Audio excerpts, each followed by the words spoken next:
wala at hindi pwedeng bilhin ng kahit magkano yun.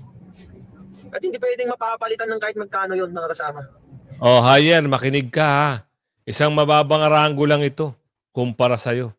Eh kaso, nabili ka ng sistema mo eh. Diba? Lower officials, I'm consistent na wala kayong jurisdiction. So, bigay niyo na sa amin riyan. And what is the right? Let's say, sabi mo, you would, that's something, did you say if you were president or you were advising the president? Hindi, kung ako presidente, Kung ikaw pang at kung presidente. ako ang advisor niya, Mr. President, tama kayo, walang jurisdiction, pero yung ginawa ng mga tao niyo, mali. Meron Mahal sa atin, laban niya ay laban natin. Pilipinas, Duterte pa rin. Yes. Magandang hapon muli sa ating mga kasama. Nandito na naman si Kuya Goods nagbabalik. At syempre, kung hindi ka pa nakasubscribe sa ating channel, pa-subscribe na lang po at hit mo na rin yung bell para update sa ating mga video. Grabe yung tapang ng pulis na ito, no? Grabe. At kung ganun katapang si Kuya, sana mas marami pa rin ang lumabas at ibigay at pahayag nila ang kanilang mga paninindigan. Si Kuya, sa ganong kababang rango, pero yung boses niya, hindi siya natakot. Pero itong mga ito, ginawan siya ng problema. Nagkaroon ho ng, parang kinasuhan siya ng citing to sedition. Yun ang binigay sa kanyang problema ngayon. Pero, alam naman natin, pagdating ng araw, itong problema ni Kuya ay malulutas yan. Ngayon, siyempre, manggigipit itong mga nakaposisyon, lalong-lalo na itong boss niya. O kung sino ngayon yung nagyayabang at nagmamayabang, nakala mo siya magaling na nakapagpa-aresto sa dating Pangulong Duterte. Oy, nagkakamali ka. Oo, ikaw na maitim ang budhi. Oo, abangan mo. Sabi nga ng marami, wait, there's more. At ito, matapos illegal na arestuhin si pulis na pumalag kay BBM. Ito, pahayag natin pasok. Kahit kasuhan niyo pa ako, hindi ako matatakot sa inyo. Mukhang itong araw ang mensaheng ipinahiwatig ng isang police officer na tila kinasuhan ng Quezon City Police District patungkol sa tila paglabag raw nito ng Article 142 ng Revised Penal Code in relation to the Cybercrime Prevention Act of 2012, maging ang tila hindi raw nito pagsunod sa protocol ng kapulisan. Ano ba protocol? Nagsasabi lang naman totoo yung tao. Hindi siya naging pulis para sa isang tao lang. Pulis siya ng sambayan ng Pilipino. Oo, masama ba magsalita kung ano yung gusto mong sabihin? Bakit kailangan nyo kontrahin? Ano ang meron? Natatakot ba kayo? Baka sumunod sila? Yung iba dyan, natatakot ba kayo na humarap na yung ibang kapulisan at magsalita? Diba? Tapos ngayon, gagamitin yung kapangyarihan nyo para gipitin ang pulis na ito. Wow! Ibang klase talaga ang gobyerno ngayon. Kaya lagi natin sinasabi mga kasama, tandaan nyo lahat na mga ginagawa nila. Tandaan nyo, darating ang panahon, lahat ng mga ginagawa nila sa mga ginigipit nila ngayon, lalong-lalo na sa mga Duterte, taong bayan na ho ang magbibigay boses sa kanila. Nanindigan sa kanyang mga naging pahayag at pagbibigay ng opinyon si Police Patrolman Francis Steve Talion Fontillas, isa sa mga miyembro ng Philippine National Police na tila hindi sumang-ayon sa ginagawa ng pamahalaan patungkol di umano sa pagkakaaresto ng former President na si Rodrigo Duterte. Nanindigan si Fontillas na hindi daw mali ang kanyang ginagawa dahil sadyang naglalabas lang siya ng kanyang opinyon sa kung ano bang nangyayari sa gobyerno. Ayon pa sa kanya, tila mali na raw ba ang magpahayag ng damdamin at ilabas ang sama ng loob sa mga nangyayari sa pamahalaan. Lalo't alam raw nito kung tama pa ba ang inuutos ng ilang mga makapangyarihan. Matatandang dadawit ang pangalan ng Philippine National Police sa di umano'y engkwentrong kinasangkutan ng general na si General Torre matapos ang tila illegal di umanong pag-aresto kay former President Rodrigo Duterte. Kaya tila ayon kay Fontillas, hindi raw siya gagaya sa ilang mga pulis na tila ibinibenta ang dignidad at ang kredibilidad. Maging si Pangulong Bongbong Marcos ay hindi nakaligtas sa nasabing patrolman at dito'y sinabi nito ng harapan na kahit presidente raw si PBBM, hindi niya raw ito susundin lalo't kung alam nitong mali ang pinagagawa sa kanya. Dahil una sa lahat, hindi raw siya pulis ng Pangulo at lalong hindi raw siya pinapasahuran nito. Humanga ang maraming netizen sa paninindigan ng isang pulis na ngayon ay tila hinahanap na ng kanyang mga kabaro patungkol sa kinaso sa kanya ng Quezon City Police District.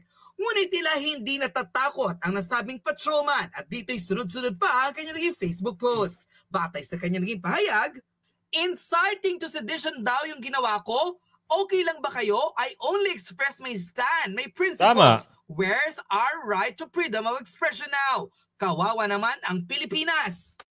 In doubt, always choose your dignity and principle over career. Your values and character define you more than your rank or title ever will. Unquote. Narito at pakinggan. Malinaw naman sa malinaw yung binabanggit ni Kuya. Ano, nagpahayag lang naman sa kanya, nagpahayag lang siya talaga ng opinion niya. Wala naman siya sinabi na ganto kayo. Ganun kayo. Wala. Pinahayag niya lang na hindi talaga siya pulis para sa isang tao. Malinaw naman, di ba? Ano pa yung kinagagalit ng mga pinuno nyo? Sa bagay, makaganyan talaga ang turo ng boss nyo, wala tayong magagawa. Di ba? Ang hirap. Ang hirap talaga pag mayroong mga tao na pinipilit pabagsakin ang gobyerno ni Tatay Digong o ang mga Duterte. Sabihin na natin gobyerno ni Tatay Digong kasi pangalan Duterte pa rin ang namamayani. Di ba? Talagang mga Duterte pa rin talaga ang mahal ng taong bayan. Ganun lang kasimple. O kita nyo naman ang nangyayari ngayon. Diba? Pati yung BARM gusto nilang hawakan, nag-appoint sila. Nag-appoint sila ng isang tao pero kumilos din yung mga taga-BARM. Hindi sila pumayag. Rejected yung in-appoint ng kung sino nakaupo ngayon. Ang kanyang paglalabas ng sama ng loob at mga matitinding revelasyon na kahit pa sinampahan ng Quezon City Police District patungkol sa paglabag ng Article 142 ng Revised Penal Code ng Cybercrime Prevention Act of 2012.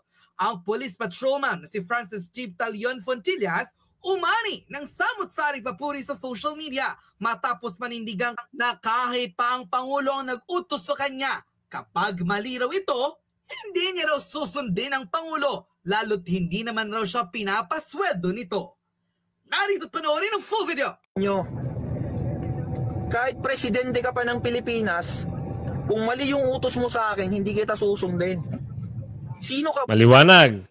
Kahit presidente ka pa ng Pilipinas, kung mali naman yung utos mo, hindi kita susundin. Tama naman si Kuya eh. Diba? Kung mali yung inuutos mo, at ako may prinsipyo, akong tao, okay, alam ko yung mali sa hindi mali, bakit ako susunod? Susunod ka lang, doon sa tama. Kung ano yung tamang inutos sa'yo. Pero yung mali, wag mo sundin. Para sundin ko, di ba? May tama daw ako eh. May tama daw ako. May tama ka, sir. Kahit papapanood to ni Bongbong Marcos, ni Sir Bongbong Marcos, Sir President, pakinggan mo itong sasabihin ko, sir. Isa akong pulis ng Pilipinas. Pero hindi ako sang-ayon sa ginagawa mo, sir. Di ba? Hindi ako sang-ayon sa'yo. Kahit ano pang sabihin mo, sir, hindi ako susunod sa'yo. Kasi hindi mo naman ako pulis eh. Bakit? Pulis mo ba ako? Pinapasahuran mo ba ako, sir? Hindi. Isang organisasyon, may karapatan ka ng mangupal-ngupal dyan na mas mababa sa'yo. Alam mo yung tinatawag na self-respect or ano tawag dun? Dignity. Alam mo yung dignity ng isang empleyado? Dapat hindi mo inaapakan yun. Hindi porke mas mababa sa'yo, aapak-apakan mo na lang yung dignidad niya. Tama. Hindi po pwede yan kahit ikaw pa yung presidente ng Pilipinas, kahit ikaw pa yung pinakamayamang tao sa buong mundo, hindi mo pwedeng apak-apakan yung dignidad ko bilang tao, tandaan mo yan. Kahit sino ka pa. Diba? Kahit sino ka pang tao kang yan, kung inapak-apakan mo yung dignidad ko, magkamatayan na tayo. Diba? Nagyaya ba si Kuya na magrevolusyon? Wala naman. Nagpapahayag lang siya ng kanyang saloobin. Ano citing to si Dizon dyan? Sige nga, paliwanag nyo nga, magsalita nga kayo kung sino yung spokesperson dyan. Meron ba si Kuya sinabi niya, tara, let's go!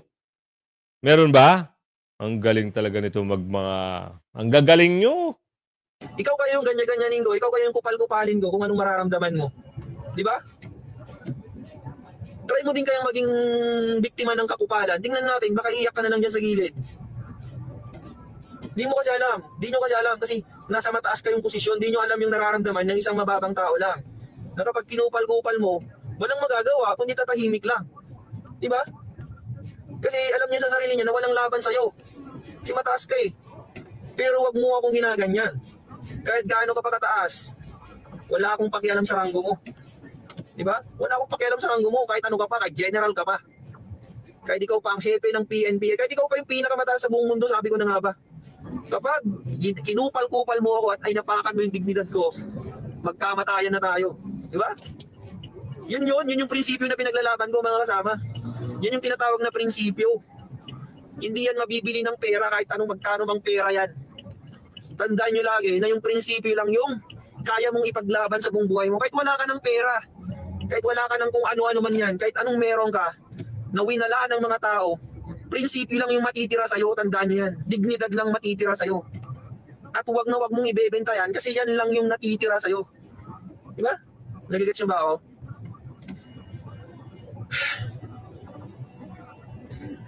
Huwag na huwag kayong papayag na yung dignidad mo bilang tao, inaapakan lang ng kahit sino dyan. Putik, tao ka, may dignidad ka, may prinsipyo ka. Hindi pwedeng apak-apakan ka ng kahit sino. Bilang tao, pagkapanganak mo pa lang sa mundo, meron ka ng karapatang mabuhay. Meron ka ng karapatang irespeto ng kapwa mo tao. At hindi yun mawawala. At hindi pwedeng bilhin ng kahit magkano yun. At hindi pwedeng mapapalitan ng kahit magkano yun, mga kasama. Oh, Hayer, makinig ka ha. Isang mababang ranggo lang ito kumpara sa'yo. Kaso, nabili ka ng sistema mo. Diba? O eto, Duterte panalo na, umatras na sa ICC. Dahil sa bigo, si Bongit, nag-leak daw. Woo! Ibang klase ngayon ang nangyayari sa bansa natin.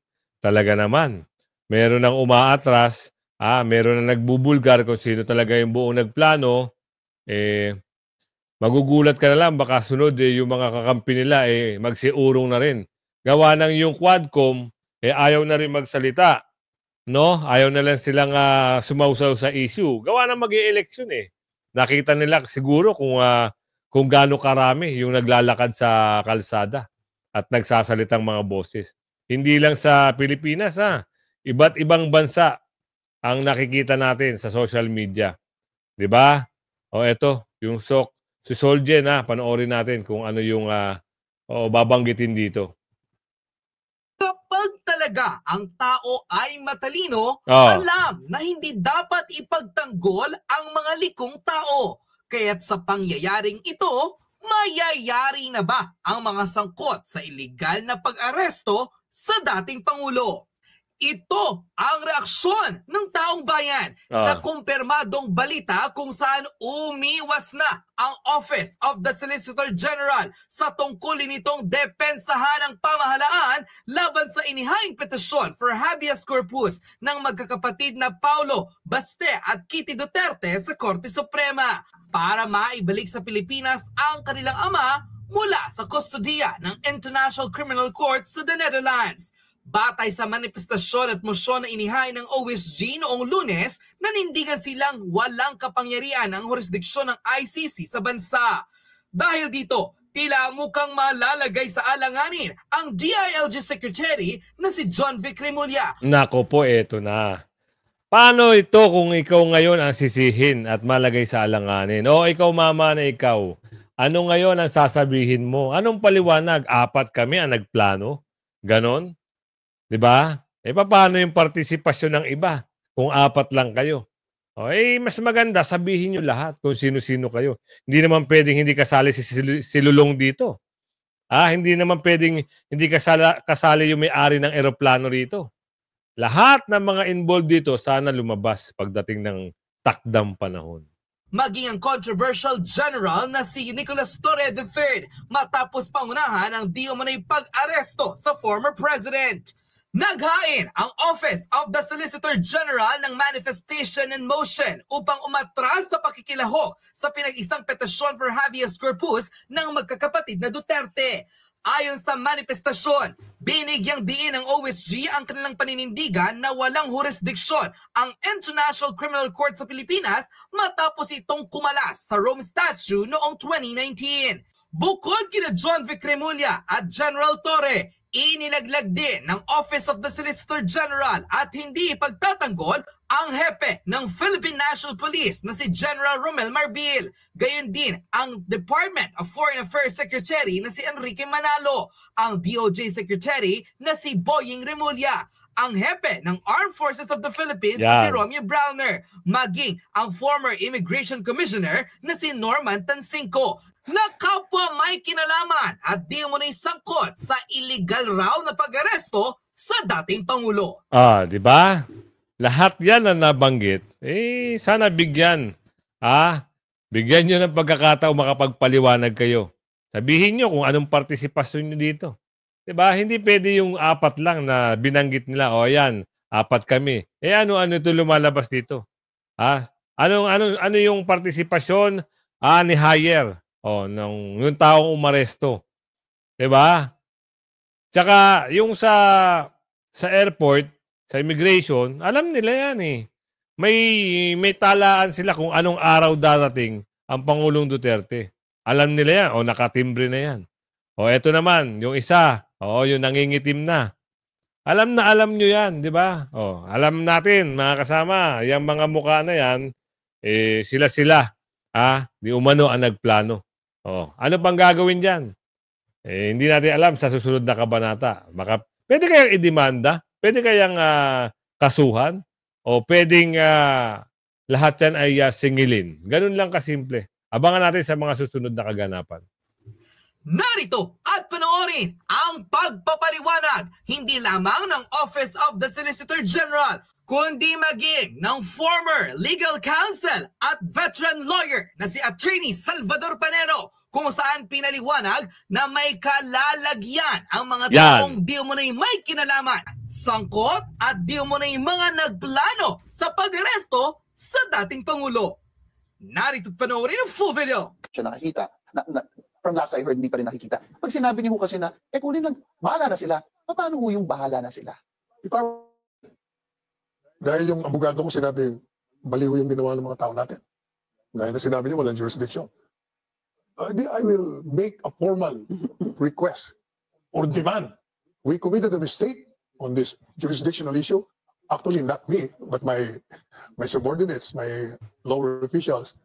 I'm consistent na wala kayong jurisdiction. So, bigay niyo na sa amin riyan. And what is the right? Let's say, sabi mo, you would, that's something, did you say if you were president or you were advising the president? Kung ako presidente, Kung ikaw pang kung ako ang advisor niya, Mr. President, tama kayo, walang jurisdiction, pero yung ginawa ng mga tao niyo, mali. Meron, sabihin po natin, far chance that happens. Sabihin lang po natin, hypothetically. Meron pa nga lumalabas na issue eh. Baka wala naman daw talagang hard copy ng warrant of arrest eh. Diba? Sabihin natin soft copy, in-email. Ang ginawa kasi, binasahan, nakatingin lang sa cellphone yung isang si Hyer. Nakatingin lang sa cellphone, binabasahan. Wala namang mapakitang warrant of arrest. Ano yun? Laro-laro, gawa-gawa lang. Para lang maisakay. Nung alam nila na hindi nila kaya nung una, ginamitan nila ng puwersa. Si Tatay Digong, pati yung attorney. Hinaltak. Alam mo, Hyer, yung ginawa mo, kitang-kita ng sambayan ng Pilipino. Kaya kami nagtataka ngayon, wala na yung boses mo eh. Noong una, ang yabang-yabang mo, ang tapang-tapang mo. Ikaw ang nagpa-aresto. Ngayon, wala kami makitang mga live mo, yung mga press conference mo, wala kami makita. Meron, yung suggestion niyo po, aamin po yung presidente na sabihin, pasensya na, I made a mistake, you have no jurisdiction. How can the president even say that when right now, we're not even a member of the ICC anymore? With more reason. Exactly, sir. Hindi kami miyembro. Mas lalo na po tayong hindi miyembro, baka hindi tayo pakinggan. Wala na nga kayong jurisdiction. Hindi pa kami miyembro. Binigay namin sa'yo na mali. Kaya kukunin namin yan. Whether you like it or not. It's a tough call though, ha? Hindi, gobyerno nga eh. You're a government. You have all the resources in the world. Besides, may tinatawag ng diplomatic. Di ba? Pwede mo nang padaanin sa diplomasya. Gaya na sinabi ko sa'yo, merong isang akusado na kinundik na nga nila. Pero sabi ng bansa kung saan siya isang national. Withdraw na kami. Amin na lang yan. Binalik sa kanila. I need confirmation on that because this is the first time I'm actually hearing that, to be fair. Sir, Attorney, what In fact, happens to yan, the... I think ang kaso ginawakan ni Nicholas Kaufman, Ayun ba? Yan. Yung abogado yan, ngayon yun. ni dating yung Pangulo. lead counsel ngayon. Attorney, what happens to the habeas corpus petition? Two Wala. things. Pwede, bala. Let's say dismissed. Sabihin pong moot and academic. O hindi, mag-reconsideration muna. Tapos, Pag na-deny, iba na usapan yan. Ibig sabihin, since wala kaming makuha po sa inyo, palagay ko, pupunta na kami sa taong bayan na lumikha ng gobyernong ito. The primary function of the government is to protect and to serve the people. When that government no longer responds to the interests of these people that created it, then it has the right to remove that government. what are you calling for? Sabihin po natin. No, I've been calling na, alam po ninyo, kung kayo'y tumatanggi sa ginagawang ilegalidad ng mga opisyalis ng gobyerno, iparamdam natin sa kanila sa mapayapang pamaraan. Kailangan peaceful tayo. Lumakad tayo sa kalye. Hindi po pwede dito mag-iiyak na lang tayo, magtitext na lang tayo, mag-group chat. Hindi po pwede yan. Ang gobyerno, hindi papansin yan. Kaya tama ho yung ginagawa ngayon. All over the country, sila nagpaparamdam na ayaw namin ang ginawa nyo. Ibalik nyo si Duterte dito. Again, ay meron ngayong umagang obligasyon na sumagot. At ang mga respondents, like yung Secretary Remulla, sino pa? Si PNP Chief, Marbil, General Torre, at basta apat ang dinimanda namin doon eh. Ang mag-represent sa kanila, under the law, ay ang Solicitor General. Kung matatandaan nyo, yung Solicitor General ay ilang beses nating tinurigsa. Katunayan, kanina lang, di ba, binatang ko yung, pinaalala ko yung walang jurisdiction pero kung ano nung pinapay nila. Ganun pa man, sila ang abogado ng gobyerno sa aming petition for writ of habeas corpus. Kanina ho, nag-file sila ng manifestation ng opisina ng Office of the Solicitor General sa Korte Suprema. At ito po ang sinabi nila. Babasahin ko lang po yung mga pertinent paragraphs. To recall on March 17, 2018, the Republic of the Philippines in the exercise of its sovereign prerogative under Article 127, Paragraph 1 of the Rome Statute, deposited with the Office of the United Nations Secretary General its written notification of withdrawal from the statute. The withdrawal took effect on March 17, 2019. Oh, yan ha. Maliwanag ha. Ngayon, eto dito tayo. Bakit nasabing panalo na si Tatay Digong? Umatras na sa ICC.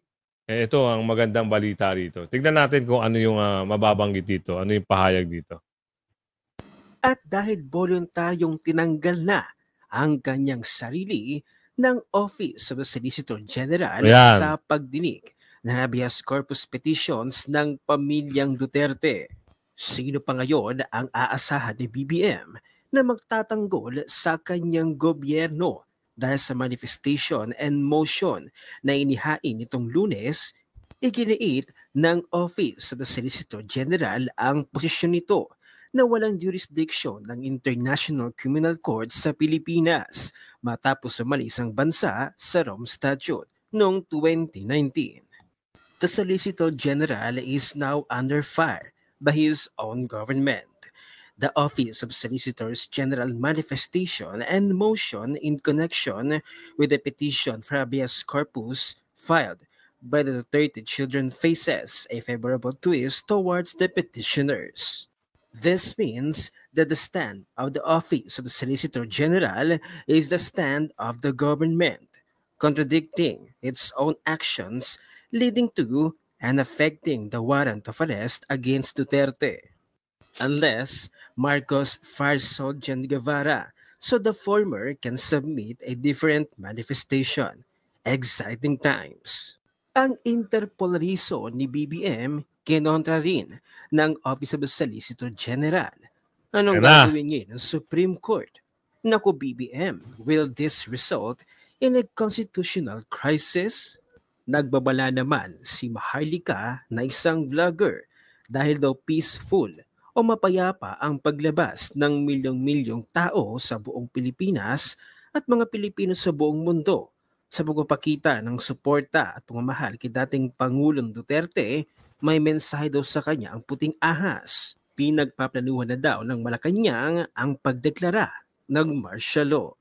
Dahil peaceful o mapayapa ang paglabas ng milyong-milyong tao sa buong Pilipinas at mga Pilipino sa buong mundo sa pagpapakita ng suporta at pagmamahal kay PRRD, Ito ang mensahe sa akin ng puting ahas. Ito, bago natin ipagpatuloy yan, mas maganda ito, yung mga irregularidad ng PNP sa pangunguna ni Hire sa pag-aresto kay PRRD. Paliwanag ito ni Atty. Torion. Maganda ito. Ito yung dapat nating malaman kung ano yung susunod na hakbang pag ito'y kasuhan na si Hire. Tingnan natin Maaari po bang panagutin si Torre sa kanyang ginawa? Maaari po ba siyang makulong dito? Oo, definitely. Kasi nga po, dapat kung ikaw ang mag-enforce, no? Wala pa ngang formal written request eh. Walang written request Hanggang ngayon walang written request. Yan. Wala ring formal red notice talaga, no? Hala. Kung ikaw ang inatas Wala naman palang red notice. Ibig sabihin, gawa-gawa lang nila. Yan, umalma ang taong bayan. Buko na. Naku po, ito na. sana mag-implement, alamin mo yung mga rules of procedure kasi hindi ito Philippine Rules of Procedure. ICC Rules of Procedure nito. Kailangan nga dapat na alam niya yung Article 59, no? Kailangan alam niya yung Universal Declaration of Human Rights, Article 8, Article 9, which requires that the accused should be brought to the nearest competent judicial authority. Dapat alam niya yung Article 9 of the International Covenant on Civil and Political Rights na dapat mapunta kaagad sa korte para makapag-assert sa kanyang rights yung dinakip, no? At saka kailangan na dapat sana na alam niya na bago niya i-implement yung warrant, hindi yan Bible na kailangan mo i-implementa kaagad. Kailangan mo muna yan ipa-confirm sa korte dito sa atin under Rule 13.9 Section 48 of the Rules of Court. Kaya nga yung mga annulment na yan, yung mga divorce na yan, no? Court order yan, let us say doon sa Japan. Court order galing doon sa Netherlands or sa any court allowing divorce. Hindi mo yan effectively bigyan ng legal effect dito sa Pilipinas. Mag-file ka pa ng petition doon sa RTC, ipa-confirm mo muna yan, at sa kung na-confirm na yan, no, na pag-aralan ng korte, nabigyan ng due process, no?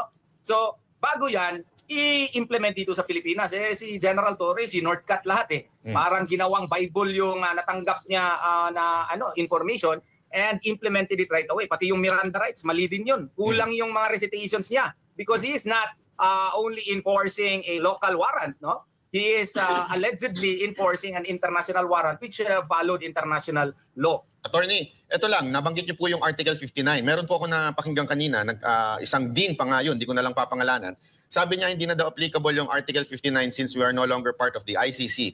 Kaya lang, tulad din nga po nung sinabi ko, yung pong, di ba dapat po yung Article 7 hindi na rin apply. Ano ba ang masasabi niyo sa mga taong, mga abogado na nagsasabing hindi applicable yung Article 59? No, I still respect their opinion. Kaibigan ko yan, kasama ko yung dean, no? Ganito lang po para maintindihan ng mga tao. Meron sila daw arrest warrant pursuant to the Rome Statute under the, batas ng Rome Statute. Kung mag-avail ka ng rights ngayon ng pursuant to the Rome Statute, hindi na applicable? Kabalbalan naman yan. At saka, ganito po, ipabasa lang sa kanila ulit yung Section 2 ng Rule Article 59. Kasi doon sa Article 59 Section 2, ang custodial state has the obligation to bring the accused to the competent judicial authority. I-remind lang natin sa kanila, ano bang definition ng custodial state? No? Pursuant to ICRC-ICC Section 1 thereof, it states, no, ICRC-ICC Agreement, Section 1, defines what is a custodial state, and it has been defined as a state in which a person under a warrant of arrest issued by the International Criminal Court is detained while awaiting transfer to the seat of the ICC. In effect, it is a country that has actual physical custody over an arrested person pursuant to an ICC warrant, regardless of whether or not it is a state party or not. So, regardless on whether or not we are a state party, you are obligated to bring him to the competent judicial authority. Kaya nga yung form nga nila, may form na pinapa-fill up. Nakalagay nga doon na anong tawag dito, na whether he was delivered to a competent judicial authority. Alam mo ba anong nakalagay doon? I do not know. Ang nakalagay doon sa taga-ICC na nag-fill up noon. So it shows that it is really a legal requirement whether he was arrested in a state party or not. Anong proof ko? Bemba ruling. Bemba ruling, that is also a court decision by the ICC, no? Congolisia, okay? Tapos, nadakip siya sa Belgium, Brussels, Belgium. Anong ginawa ni Bemba? alam mo, dinala siya kagad, nag-file siya ng petition doon sa, sa Brussels Court of Appeals. Okay? So, even if the Brussels Court of Appeals, okay, your rights were respected anyway, the warrant really appertains to you, but the fact remains that Bemba was given the right to go to the Brussels Court of Appeals, even if he was not a citizen of Brussels, and regardless as to whether or not Belgium was a state party or not. Now, isa pang has there been an instance where there is an ICC warrant, yet a local court disregarded the ICC warrant? Meron, El Masri case, no? That is a case in Rome, Italy, where El Masri, went to a local court in Madrid, in Italy, in Rome, And what did the Rome court decide? It decided na the rights of the accused were not respected, and we decided instead of surrendering him to you, we will deport him. Anong ibig sabihin nun? Ang ibig sabihin nun that there is that rule, due process. Right? Matagal na masyado yan na concept. It started even with the Greeks and the Romans, di ba? The Themistocles, the immortal cry of Themistocles to Alcibiades, strike, but hear me first. No? So, pwede ka mag-strike, pero kailangan pakinggan mo ako. So, kailangan sana, dinala yun siya sa nearest court. Hindi dinala. So, there was a clear violation of the human rights of President Rodrigo Duterte, and there may be, mahirap lang talaga mag-comment kasi hindi ako official counsel pa sa ICC, and I respect the yung lawyer po natin doon, pero pwedeng sabihin na this can probably be used there. Yan, di ba? Malinaw sa sinabi ni Atty. Torion. At ito, baka na naman, ito sa mama na ito na men in uniform, baka na naman dahil sa pagsasalita niya, baka kasuhan din ng citing to sedition. Tignan natin anong pahayag nito ni mama na ito. Duterte pa rin ang tunay na nagmamahal sa atin. Laban niya ay laban natin.